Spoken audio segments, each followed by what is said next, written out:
Cancer ತಡೆಗಟ್ಟಲು ನಮಗೇನಾದರೂ vaccines ಬಂದಿದೆನಾ, ಲಸಿಕೆಗಳಿದೆನಾ? S, ಖಂಡಿತ ಇದೆ. 2 ವ್ಯಾಕ್ಸಿನ್ ಇದೆ.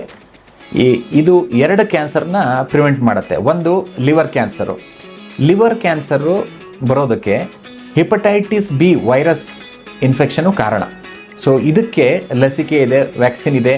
ಅದು ತಗೊಳ್ಳೋದ್ರಿಂದ ಖಂಡಿತವಾಗಿಯೂ ಈ ಇನ್ಫೆಕ್ಷನ್ ಪ್ರಿವೆಂಟ್ ಮಾಡಿದರೆ ನಾವು ಅದನ್ನು ತಡೆಗಟ್ಬೋದು. 2ನೇ ವ್ಯಾಕ್ಸಿನ್ ಅಂದರೆ HPV ವ್ಯಾಕ್ಸಿನ್. ಇದು ಗರ್ಭಕೋಶ ತುದಿ ಭಾಗ, ಸರ್ವೈಕಲ್ ಕ್ಯಾನ್ಸರ್ ಅಂತ ಹೇಳ್ತೀವಿ. ಇದು 90 to 95% ಆಫ್ ದ ಟೈಮ್ಸು ಈ ವೈರಸ್ ಇನ್ಫೆಕ್ಷನಿಂದ ಬರುತ್ತೆ. ಸೊ ಇದನ್ನು ತಡೆಗಟ್ಟಬೇಕಂದ್ರೆ HPV ವ್ಯಾಕ್ಸಿನ್ ಇವಾಗ ಅವೈಲೇಬಲ್ ಇದೆ. ಇದು 9 ವರ್ಷ ಮಹಿಳೆಯರು, 9 ವರ್ಷದಿಂದ 26 ವರ್ಷದವರೆಗೆ, ಅಂದರೆ ಮದುವೆಗಿಂತ ಮುಂಚೆ ತೊಗೊಂಡ್ರೆ ಇದು ತುಂಬ ಬೆನಿಫಿಷಿಯಲ್ಲು.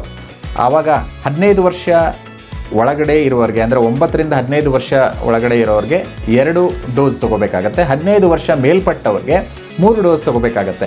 ಇದರಿಂದ ಈ ವೈರಸ್ ಇನ್ಫೆಕ್ಷನ್ ತಡೆಗಟ್ಬೋದು. ನಮ್ಮ ಭಾರತದಲ್ಲಿ ಇದು 45 ವರ್ಷದವರೆಗೆ ತೊಗೋಬೋದು ಅಂತ ಗೌರ್ಮೆಂಟಿಂದ ಇದಕ್ಕೆ ಅನುಕೂಲ ಮಾಡಿಕೊಟ್ಟಿದ್ದಾರೆ.